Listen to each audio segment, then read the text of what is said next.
E aí, pessoal, já pararam para pensar que aquela bicicleta que está lá parada na garagem ou aquela TV mais antiga na sala podem estar custando bem mais do que se imagina, mesmo já estando pagas?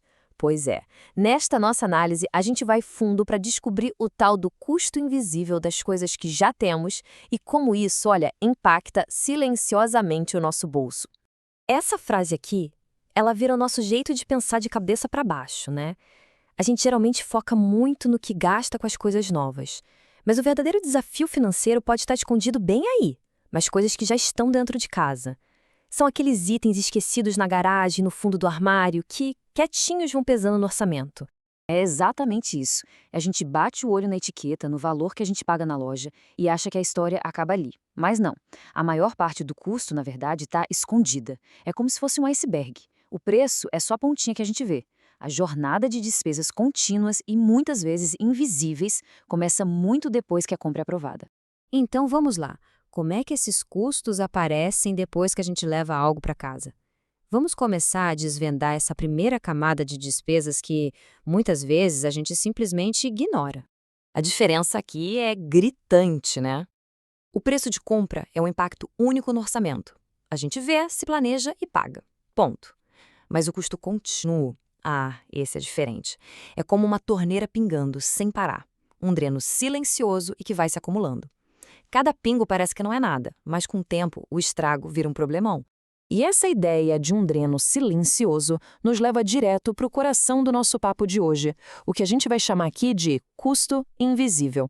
Olha só a essência da coisa. O custo invisível é a soma de tudo que um objeto exige da gente depois da compra. E não é só o dinheiro para consertar algo que quebrou, não. É a conta de luz que vem mais alta, é o espaço que ele ocupa em casa e talvez o mais precioso de tudo é o nosso tempo. E isso está em toda parte, é só reparar. Pensa no carro, não é só a parcela, é o combustível, o seguro, a troca de óleo, pneu. Pensa naquelas assinaturas de streaming que a gente mal usa, ou no celular que precisa de capinha nova, película, um conserto aqui e ali. Tudo isso são os custos invisíveis em ação, no nosso dia a dia. Tá, beleza, mas e aquela esteira que virou cabide? Ou a caixa de ferramentas pegando poeira no canto? A gente pensa que por estarem parados, esses itens não custam nada. Será mesmo? Pois é, eles geram custo sim, e de umas formas bem sutis. Primeiro, eles ocupam um espaço físico que é precioso na nossa casa. E segundo, que é ainda mais importante, eles representam dinheiro imobilizado. É um capital que podia estar rendendo em algum investimento ou pagando uma experiência legal, mas não, tá ali, parado, perdendo valor. Mas o custo não é só financeiro, não.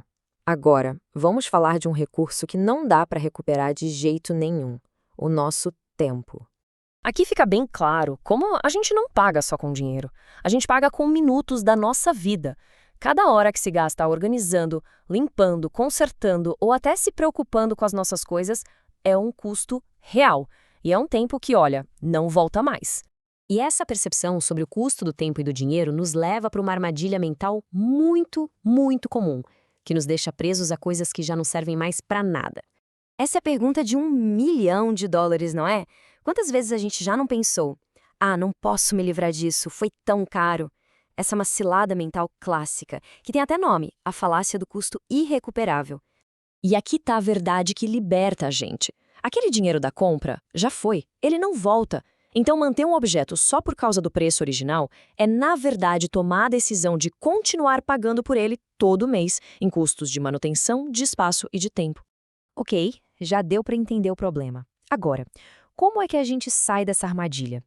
Vamos ver uma estratégia prática em 3 passos para a gente retomar o controle das nossas finanças e da nossa casa.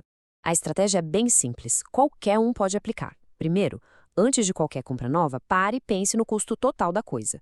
Segundo, faça um inventário sincero do que já está em casa, o que realmente é útil, o que ainda agrega valor. E terceiro, comece a eliminar o excesso, sem pressa. Cada coisinha que sai é um custo recorrente a menos. E os resultados disso são transformadores. Significa menos contas para pagar, mais controle sobre o dinheiro e, claro, mais recursos para o que realmente importa. Seja uma viagem, um investimento ou simplesmente mais paz de espírito. Porque, no fim das contas, menos bagunça física quase sempre significa menos bagunça mental. E para a gente fechar, fica essa reflexão. O minimalismo, visto por esse ângulo, não é sobre privação. É, na verdade, uma estratégia financeira bem inteligente. É sobre ser mais eficiente com nossos recursos, sabe? Direcionar nosso dinheiro, nosso tempo e nossa energia só para aquilo que enriquece de verdade a nossa vida. A pergunta final que fica é: o que, na sua vida hoje, está só gerando custo sem agregar nenhum valor?